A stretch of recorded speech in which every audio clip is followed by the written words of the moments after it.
At the end of a fiscal year, some money is left over in a collective farm's budget. And they call for a meeting to decide how to spend it. Let's build a playground, someone suggests. Everyone supports this idea. A voice, though, is heard from the back corner. Why do we need it? Really? And the excitement subsides. Then someone yells, let's fix up our community room. Everybody is agreeing. Yes, yes, let's do it. The same man from the back corner. Why do we need it? And again, the enthusiasm cools off. And so, for every suggestion, this guy asks the same question. Why do we need it? And everyone loses their inspiration. In the end, people turn to this guy in the back corner. What do you propose? Let's buy a satellite. And what are we going to do with it? We'll send it into space. So it'll fly off and we won't have it anymore. Yes, that's true, but why do we need it?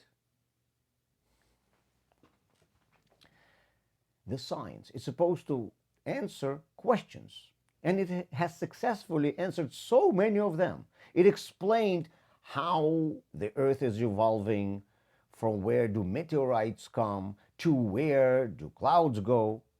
If you'll notice, all of these questions are how, from where, to where. There is one question that science cannot even try to answer.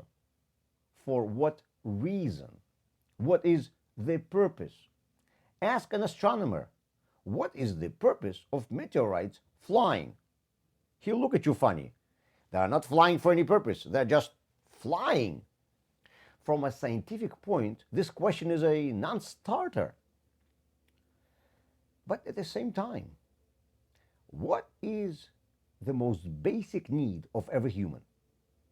For a person, the greatest need is to be needed. This is to answer the question of for what purpose. If a person does not feel needed, he cannot exist. He has no reason to wake up in the morning to go to work to live. I saw healthy people who are not getting out of bed for days because they don't feel that there is a reason for it. I saw rich suffer because they see no point in their wealth. I saw people who have everything for life besides for a reason to live. Science has taught us a lot, but it cannot teach us anything about meaning. Science can tell you how to drive faster, but it cannot explain why you should drive somewhere.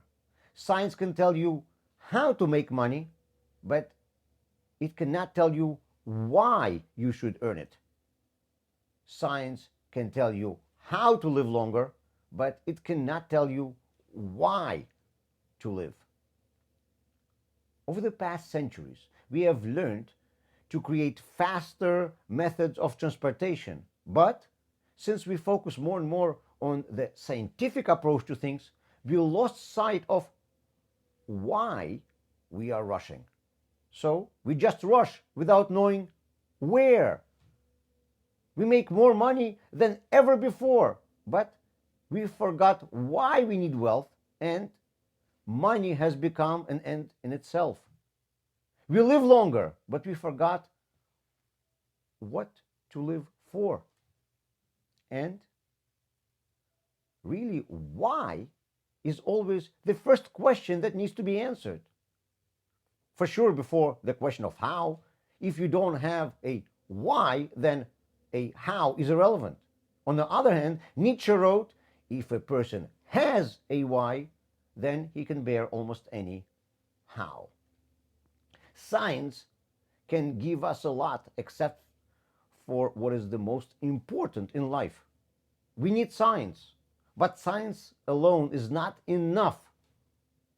The question of reason, why, is by definition the area of religious thought. Even secular ideologists that try replacing religion, first of all, were trying to answer this very question, and therefore they created some utopian dreams and so on. Today we see more and more people turning to religion. Why? Because they have explored all other questions in life, and now they're looking for the answer to the most important question in their lives.